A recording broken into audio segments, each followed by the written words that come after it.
내용으로 살짝 들어가 보시죠. 제 생각에 챕터 3개를 달 수는 없고 하나 정도 그냥 로마서 1장 부분만 그냥 간단하게 그거랑 그거 관련된 신학적 그런 고민들 다 재밌었어요. 네. 다 재밌는. 참고로 다음 달 지금 7월 말에 솜니움 책 모임으로 이걸 아예 공식적으로 한 번 더 할 생각인데 사실은 이 세 구절 다 새롭게 설명하기 위해서 진짜 오랜 시간 해설해 주면서 이 컨텐츠를 같이 읽어야 되겠다는 생각을 하거든요. 네. 그러니까 어쨌든 사회학적인 고민을 깊이 하신 분이잖아요, 김준호 목사님이. 뭐 로마서도 그렇고 그다음에 레위기가 등장하기까지의 어떤 과정인지 1차, 2차와 3차, 4차를 포로기원을 구분해 가면서 얘기하는 그런 디테일은 사실 신대원 성서학 시간에 안 배우잖아요.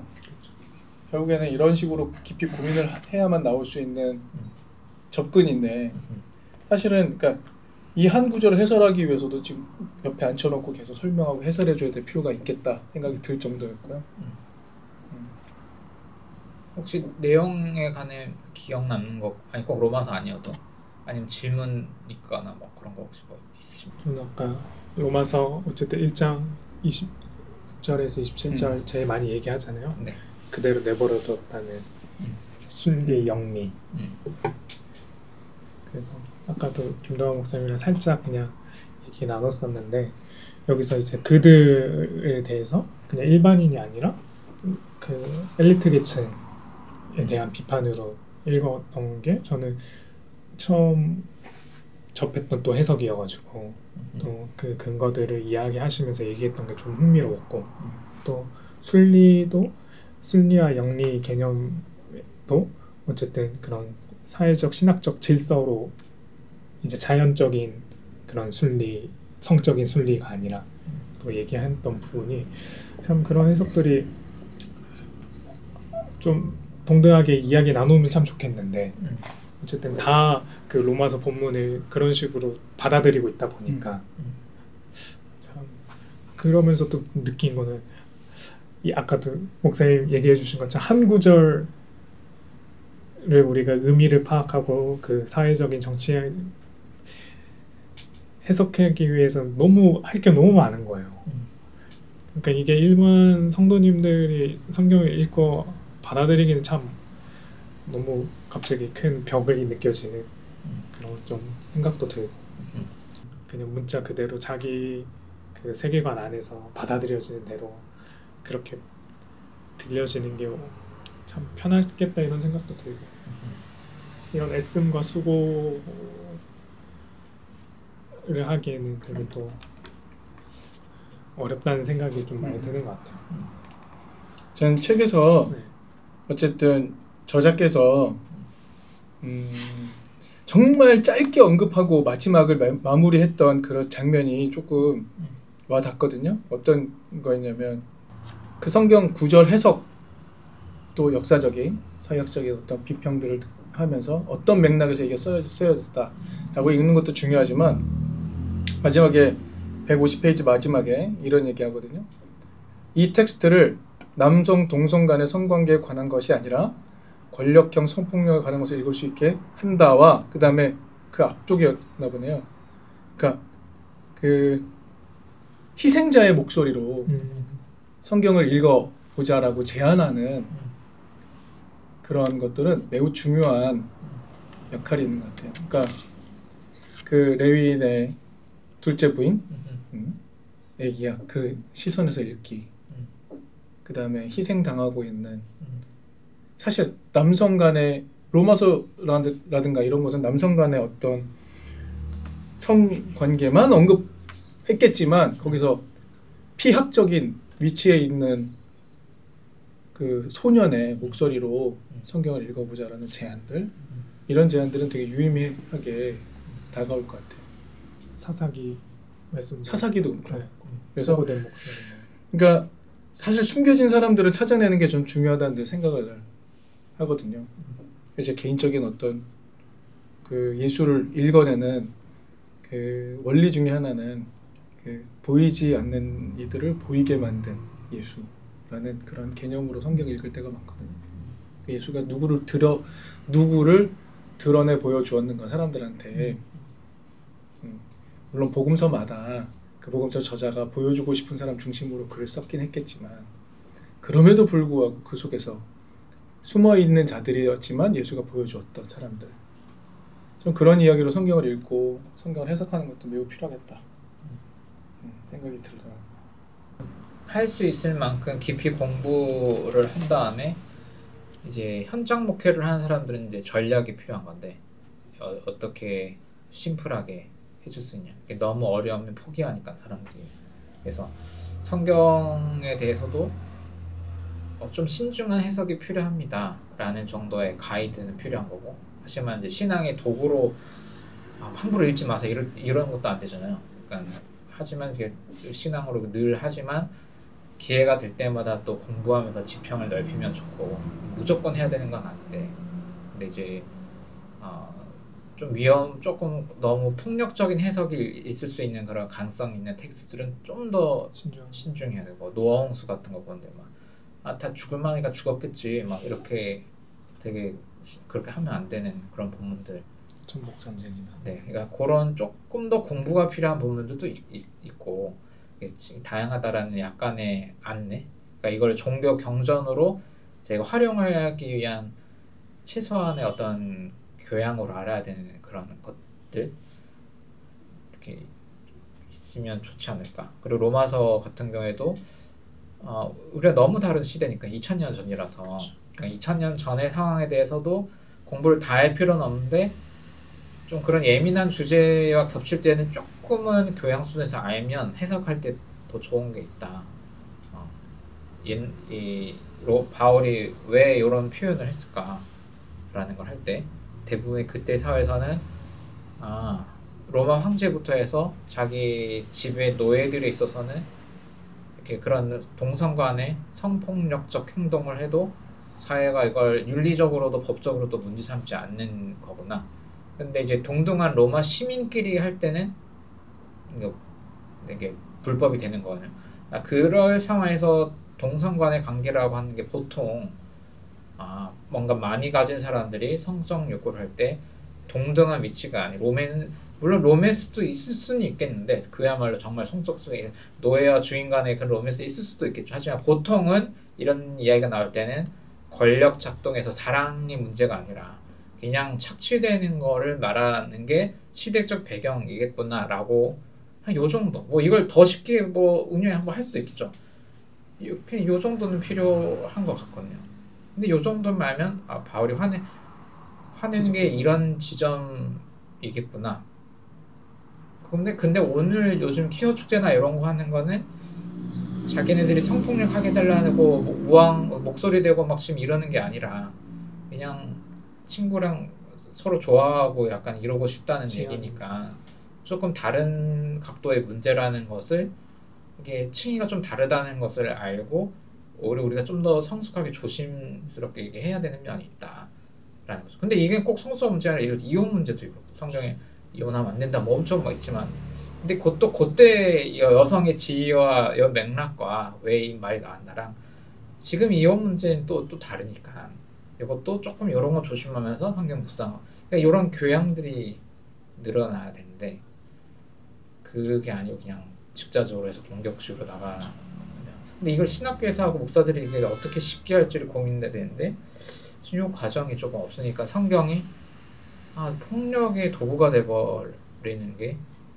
근데 그 신학교가 그걸 할 수 있는 기능도 없을 뿐더러 정치적인 힘도 없고 하다 보니까 신학교에 그걸 기대할 수 없다는 걸 우리가 확인을 하고 있는 셈이 되잖아요. 신학교가 이 역할을 해줄 수 있을까? 지금? 덜컥 걸리는 지점이 있는데, 그러면 신학교가 아니라면 이 고민을 갖게 됐을 때 목회자들은 어디서 이 고민을 풀어가지? 사실 이게 우리 공부나 이런 대화의 이유이기도 하지만, 그러니까 신학교가 그걸 해줄 수 있는 역량과 정치적 배경이 없다는 걸 이제 우리는 인정해야 되지 않을까?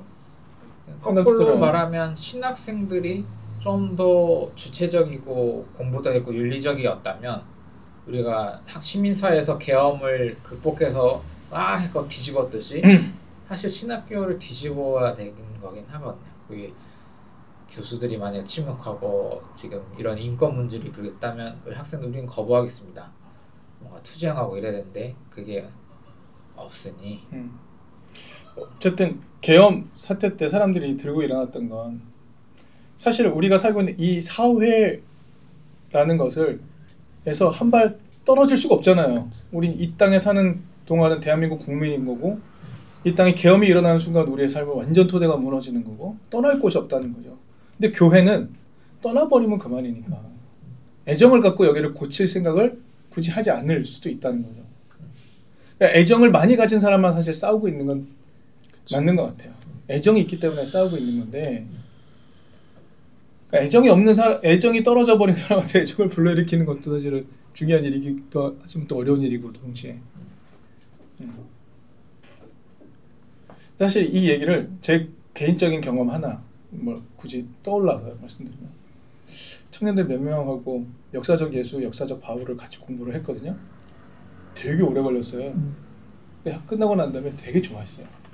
아, 성경에 대한 이해가 넓었다. 그리고 교회 안 와요.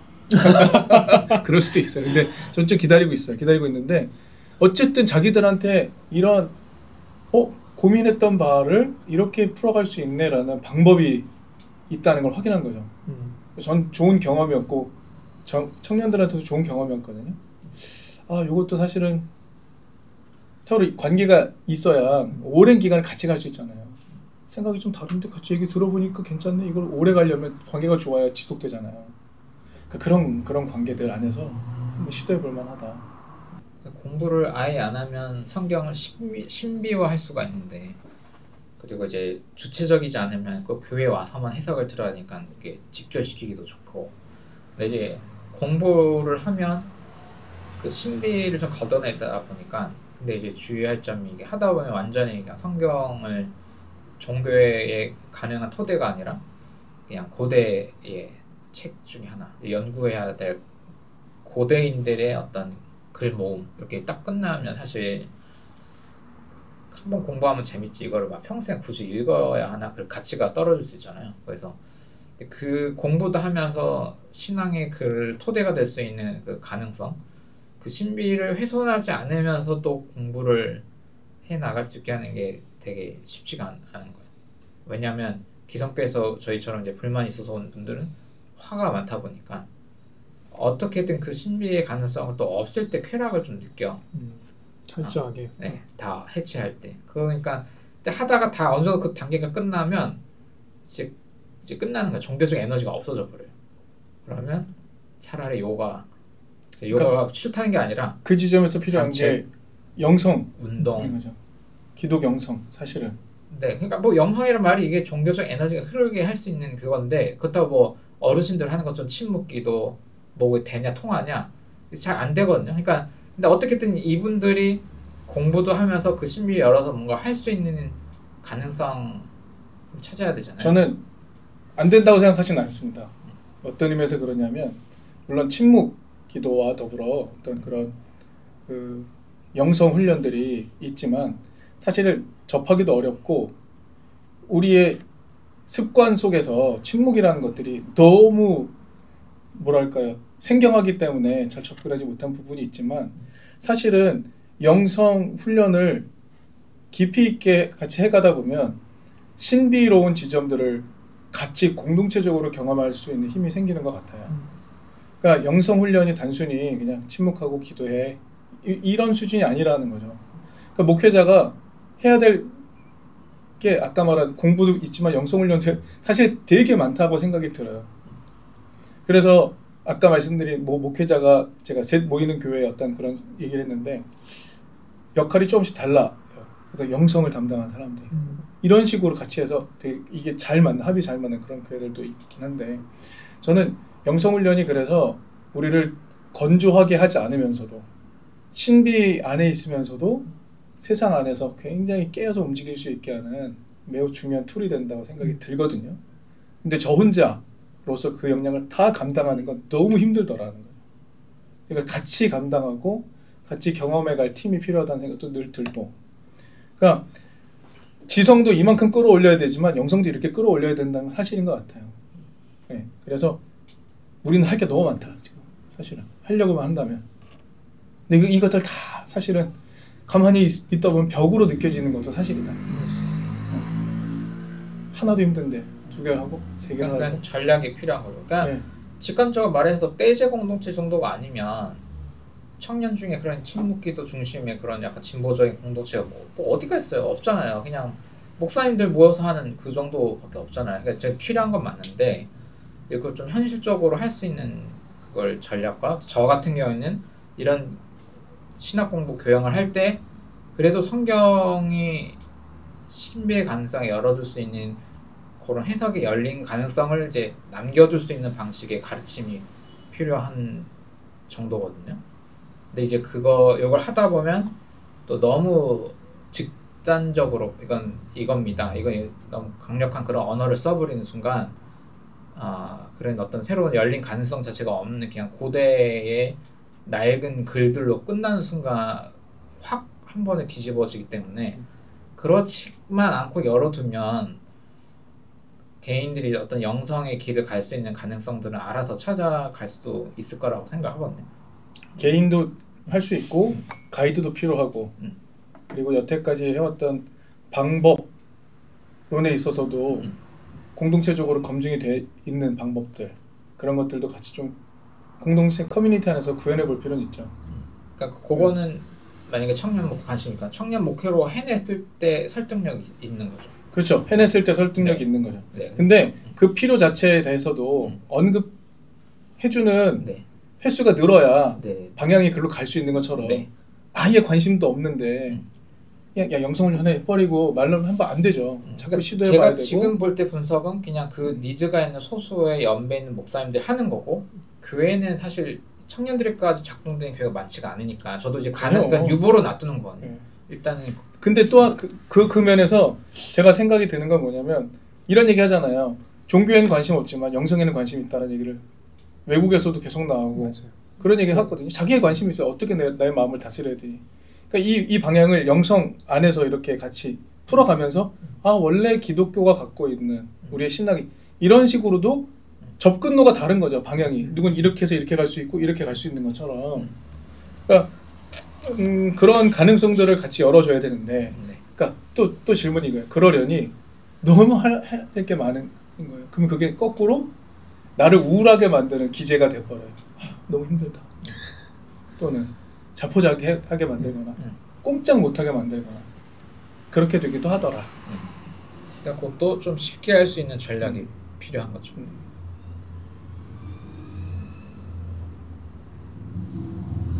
청년들 중에 영성이라 명상에 관심이 있고 어쨌든 이런 사람들도 있거든요. 근데 단순 명상이 아니라 이게 왜 영성이에요? 왜 기독교 영성이라 그래요? 뭐가 달라요? 기독교가? 이렇게 얘기할 수 있잖아요. 그럴 때 저는 어떤 종교가 됐든 요가가 됐든 뭐가 됐든 명상 훈련하는 것에 대해서는 저는 적극적으로 인정하거든요. 근데 왜 그러면 기독교는 뭐예요? 기독교 영성은 뭐예요? 라고 했을 때 왜 하나님께 관심을 두는 건가요? 왜 하나님이 현존하시고 하나님이 활동하심을 신뢰한다는 게 뭔가요? 뭐 이런 얘기를 던지면 곧바로 뭐랑 연결이 돼버리냐면 저는 하나님 이미지랑 연결이 되거든요. 그럼 하나님을 설명해야 되잖아요. 그럼 이런 작업들을 계속 하게 되는 과정들을 이렇게 크로스오버 되면서 계속 누적되고 있는 것 같아요. 전제는 나랑 이 사람이랑 오래 같이 가야 한다는 거죠. 얘기를 하다가 중간에 툭 떨어져 나가버릴 수 있어요. 물론 그 사람이 다른 곳에서 다른 방법으로 경험할 수 있지만 내가 같이 갈 때 이렇게 계속 겹치는 과정들을 누적적으로 해갈 수 있는 관계가 필요하다. 그것도 어려운 것 같아요. 어렵죠. 원하지 않으니까요. 그런 관계를. 네, 또 원하지 않기도 할 수 있고 시간도 걸리고 에너지도 많이 걸고. 또 청년 세대 삶의 자리가 너무 쉽게 많이 바뀌다 보니까 맞아요. 참 그런 게 쌓일만하면 또 저희가 어쨌든 예전처럼 고향 지역 기반이 이런 게 아니다 보니까 맞아요. 너무 어렵죠. 사실은 모든 게 다 장애물이 너무 많고 저도 그런 관계들을 추구하는데 그래서 전 동원 목사님 말한 것처럼 그걸 보여주는 뭔가 모종의 이게 필요해요, 진짜로. 그렇게 해가는 뭔가 어느 팀, 어느 공동체 그걸 셋업해주는 게 필요해요. 근데 그걸 혼자한테만 맡겨놓는다는 거죠, 사실은. 한 개인의 역량에만 야, 너 한번 만들어봐. 전 그 말 되게 싫어하거든요. 아니 이 사람이 해낼 수 있는 가능성이 있다면 이 사람한테 에너지를 쫙 모아줘서 한번 해볼 수 있게 하든가. 저는 그런 막 이렇게 반발감이 막 들 때가 많아요. 잘하고 있어. 뭘 잘해 잘하긴. 얼마나 힘든데. 다음 책으로 혹시 영성 관련 같이 고민해볼 책이 있으면. 영성 없는 진보? 얘기하지 않았었나요? 근데 그 책 좀 정치 좀 내용 좀 많잖아요. 근데 뭐 그걸 기독교적으로 해석할 수 있는 부분도 많지 않나요? 네, 목사님 말한 영성 훈련을 실제화시킬 수 있는 가능성에 대한 고민. 저는 그 책이 인트로가 될 수 있겠다는 생각이 들긴 하는데요. 그거 해봐도 좋고. 저도 이제 영적 동반을 하고 그런 과정을 하고 있거든요. 근데 사실 그게 도움이 많이 됩니다. 네, 사실 목회자도 영성훈련을 누적해가기 쉽지 않은데 그걸 교인들은 다 해라 쉽지 않잖아요. 근데 커뮤니티가 같은 관심사를 갖고 있음을 확인을 하면 좀 힘이 되더라고요. 그냥 저도 제도권 교회 안에서 또 제도권 신학교 안에서 배우면서 답답했던 게 이런 영성 훈련에 대한 교육이 없었던 것 같아요. 못 받아고 그냥 이제 기도하는 거. 그렇죠. 근데 그 수준에만 약간 머물러 있고 그게 전부인 것 같고 간구하고 네. 통성기도하고 네. 좀 더 이제 나가면 기도원 가고 산기도하고 이런 거. 그렇죠. 그것도 매우 중요한 영성 훈련이긴 한데 근데 그런 식으로만 해석되고 비춰졌던 것 같고 그렇게만 배워왔다 보니까 굉장히 막 특정 어쨌든 그런 기도 시간에는 막 이렇게 하고 그런 게 좀 더 아쉽다. 좀 더 폭넓게 영성 훈련이나 이런 것들에 대해서 배워갈 수 있는 작업들이 있었으면 어땠을까 이런 생각도 들고. 심리학을 하시니까 오히려 더 길을 찾을 수 있잖아요. 지금 고민하면. 그래서 요 동성애 요 주제도 해석으로 가면 이거를 어떻게 이런 걸 교양으로 알고 있으면서 쉬운 단계로 재구성해낼 수 있느냐. 여기 되게 관건이고. 왜냐면 사람들은 이렇게까지 진지하게 공부하고 싶어 하지 않는 사람이 대다수니까. 본인이 성소수자면서 공부도 좋아하고 엄청 관심 있는 사람이 있으면 이게 맞는 책인데 그 정도가 아니면 굳이 이렇게까지 하고 싶어 하지는 않으니까. 그래도 저는 목사님 기독교에서 주일 설교 때 그렇게 좀 재구성하셔가지고 같이 나누시잖아요. 네. 어때요? 조금 목사님 기독 교인분들은 그래도 충분히 좀 받아들이시고 거부감 같은 건 없으세요? 그게 이제야 저도 조금 훈련이 조금 돼가는 중 같아요. 왜냐면 새로운 공부들을 하니까 저도 소화하기 좀 급해서 약간 그랬다면 이제는 설교에서 어떻게 난이도 조정을 해야 할까를 에 대한 감각이 이제 조금 생기는 정도. 그 사이에 많이 떠나시죠. 되게 제가 이번에 어쨌든 사역지 옮겨가지고 그 전에 있던 그 난이도 조절이 그러니까 제가 맞춰져 있던 난이도가 있었는데 그대로 생각하니까 전혀 안 되는 거예요, 목사님. 그래가지고 엄청 또 헤맸거든요. 그래서 참 이게 대상에 따라서 난이도 조절하는 것도 경험도 잘 없고 수준도 잘 모르겠고 파악하는 게. 어떻게 보면 목사가 할 수 있는 특수한 능력은 난이도 조절인데 신학자들은 그냥 이렇게 쓰는 거고. 근데 우리가 이 본문을 설교를 할 때 아까 레이기 본문이든 요거든 사사기든 설교하려면 이렇게 요 급으로 할 수는 없잖아요. 근데 저도 지난 몇 년간은 약간 요 비슷하게 그냥 그대로 전하는데 바빴고, 왜냐하면 뭐가 좋은 해석인지 찾는데 에너지 너무 많이 썼기 때문에. 근데 이거를 그야말로 요리를 해내지 못하면 결국 사람들이 먹을 수가 없기 때문에 그거를 이제 다시 고민하게 되는 수밖에 없죠. 근데 지금은 김진호 목사님 이런 책이 있는지조차 사람들이 모르기 때문에 목사들도 그렇고 일단 이거를 관심이 없으니까 소개하는데 일단 에너지를 지금까지 많이 써왔고, 그게 교회가 되려면 심플해져야 한다. 다시 모든 게 그게 여기 사회학자 니콜라스 루만이라서 하는 게 이런 얘기거든. 모든 시스템이 형성이 되려면 이게 아까 얘기했던 어려움이 복잡도가 줄어들어야 돼. 종교의 이유도 맞아요. 삶과 죽음과 이런 걸 아울러 생각할 수 있는 게 종교의 특성인데 종교는 시스템이 형성되려면 반드시 복잡도가 낮아져야 되는 거예요. 근데 공부는 복잡도를 늘리는 과정이잖아요. 근데 이걸 안 하니까 폭력적이 됐어. 근데 다시 이걸 일상화 되려면 다시 심플하게 공부를 했더니 이게 성서적 공격한 거 아니구나. 또 이게 이런 문제들이 있구나 정리되면 이제 심플하게 반복적으로 이걸 묵상할 그냥 그런 느낌으로 묵상만 하면 되는 거니까. 네, 그런 식의 단순하고 심플하고 반복할 수 있고 새로운 이야기를 재생산할 수 있는 그런 걸 만들어내야 한다. 제가 공동체를 고민을 했어요. 계속 공동체를 고민을 할 때 어떤 고민을 했냐면 이건 다른 가외 얘기입니다. 우리 목회자들이 각성이 일어났어요. 기존의 교회에 있을 수 없어. 다른 신학적인 성찰을 같이 하면서 같은 생각을 품으면서 뭔가를 깨달았어. 그럼 교회를 갈 수가 없잖아요. 교회가 없잖아요. 그러면은 당장 주거의 문제가 생기잖아요. 결혼의 문제. 이걸 어떻게 해결하지? 우리가 먼저 커뮤니티로 모여 살아야 될 필요가 있겠다. 하나. 그런데 이 우리의 공부를 펼칠 수 있는 장은 어디지? 없네. 그러면은 이걸 좀 확장시켜서 젊은 청년들이 머물 수 있는 주택협동조합처럼 하나의 큰 걸 만들고 거기에 코어 그룹으로 목회자 그룹이 존재하고 이 코어 그룹과 함께하는 커뮤니티 그룹으로 젊은 청년들이 거기 주거할 수 있게 하면 어떨까?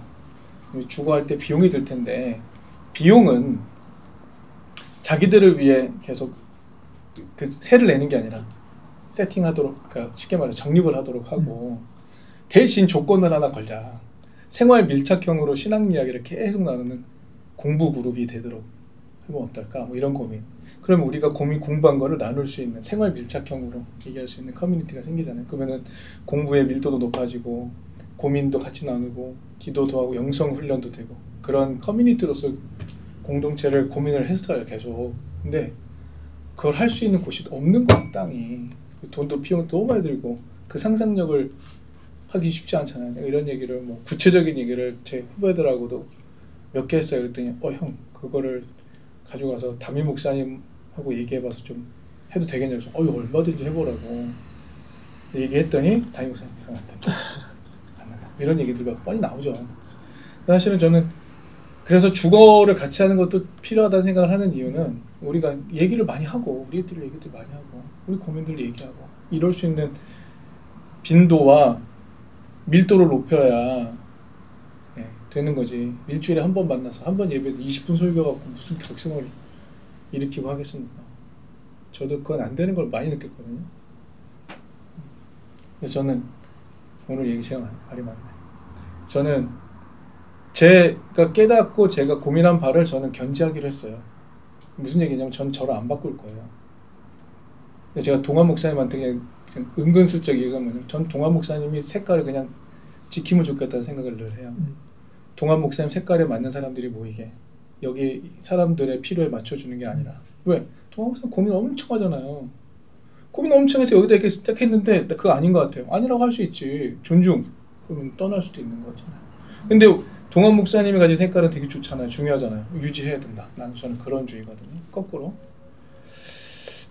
그래서 사람들이 안 모여요. 저도 그렇고 한참 될 것 같다가 안 모여요.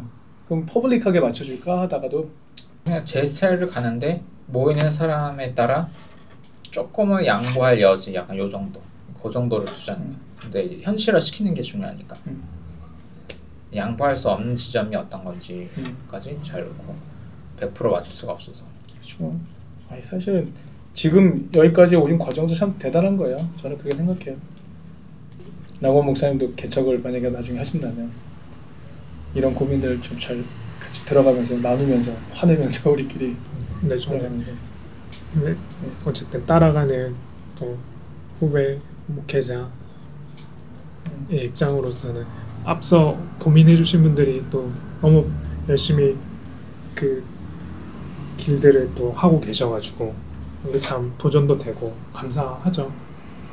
그래서 목사님도 책 내주셨던 것도 되게 큰 용기도 되고 또 고민거리를 먼저 하셨던 것들을 또 미리 또 고민해볼 수 있게 되고 그래서 처음에 제가 길석 와서 예배 드리고 나눔할 때는 아까 좀 그런 장벽들이 필요 있겠다고 생각이 들었거든요. 그래서 이제 같이 교회 나왔던 뭐 친구들이 괜찮으니까 이런 생각이 솔직히 들긴 했거든요. 근데 막상 그 친구들이 갔다 와서 너무 나눔도 오히려 생각 나눌 수 있는 주제도 딱 명확히 있고 또 그거에 대해서 다양하게 얘기 나눌 수 있어서 너무 좋다고 그러더라고요. 그래서 너무 내가 판단했나 이런 생각도 들고 그때 신앙 매니아 분들도 많이 떠나가지고 그 부부도 다 유학 가고 지방 내려가고 그래서 그리고 지금 이제 다시 이럴 걸 재조정하는 시간이 되긴 했죠. 그리고 그분들이 있을 때는 오히려 너무 진보적이어서 이번에 아마 풋사로 오는 어떤 시호님이라 여성분도 고민하다 왔을 때 참여자들이 너무 진보적이어가지고 놀래서 그냥 다시 안 오게 되거든요. 자기 교회 열심히 한다고 그냥. 근데 저는 그 진보적인 분들은 어떻게 또 그렇게 따로 그냥 그 신학 공부를 하시는 거세요? 신학자생도 있고 신학 매니아도 있고 스스로 공부하는 사람들. 제 유튜브보다 좀 더 진보적인. 그래서 저도 느끼는 게 아예 공부를 하다 보니까 그 신앙의 가능성의 여지 하나의 매너니까 그걸 열어두면 된다. 뭐 진보적인 상관없는데 너무 닫는 결론으로 가지 말고 그러면은 다양하게 모일 수 있겠다라는 생각이 또 들더라고요. 주로 오는 분들은 제 유튜브 보고 오시면서도 저보다 좀 진보적인 분도 좀 보수적인 분도 같이 어울릴 수 있게 약간 그러면 조금만 열어두면 가능. 근데 이게 너무 닫아지면은 신을 말하는 것조차 너무 교양이 없는 얘기다 요즘에 이렇게 가버리면 이게 교회로 계속 같이 함께하기가 조금 어려워가지고 신학을 요래하면 좀 자유롭긴 한데 사람들이 매주 꼭 모여야 하는 그 이유가 납득이 안 되는 거야. 근데 제가 공부를 해봐도 납득이 안 되긴 해. 뭐가요? 일주일에 한 번 와서 굳이 예배를 드리고 이게 참여해야 되는 이유가 요쪽 사실 없는 거예요, 사실은. 그러니까 하면 할수록 사람들은 흩어지는 거예요. 근데 다 됐고 그냥 하나님 말씀이 할 때는 이렇게 자동적으로 몸에 되잖아요. 그러니까 근데 요걸 넘어가면서도 지속 가능한 모임을 만드는 요 중간 선이 그 잡는 게 굉장히 어려운 거죠. 말씀하신 내용 그래서 그거를 사람이 일주일에 한 번 예배의 시간에 나와서 공동체적으로 신비를 경험할 수 있게 하는 장치가 뭘까 그런 고민을 하거든요. 근데 공동체 안에서 신비를 경험하게 하는 것이 이제 예배 예전이 되겠고 어떤 예식이 될 수 있잖아요. 작은 교회다 보니까 그걸 구현하기가 너무 힘든 거야. 어려워. 그러니까 막 올가도 춤 빵빵하게 찬양 그 주는 위압감 뭐 높은 이것도 아니고 여기서 어떻게 하지?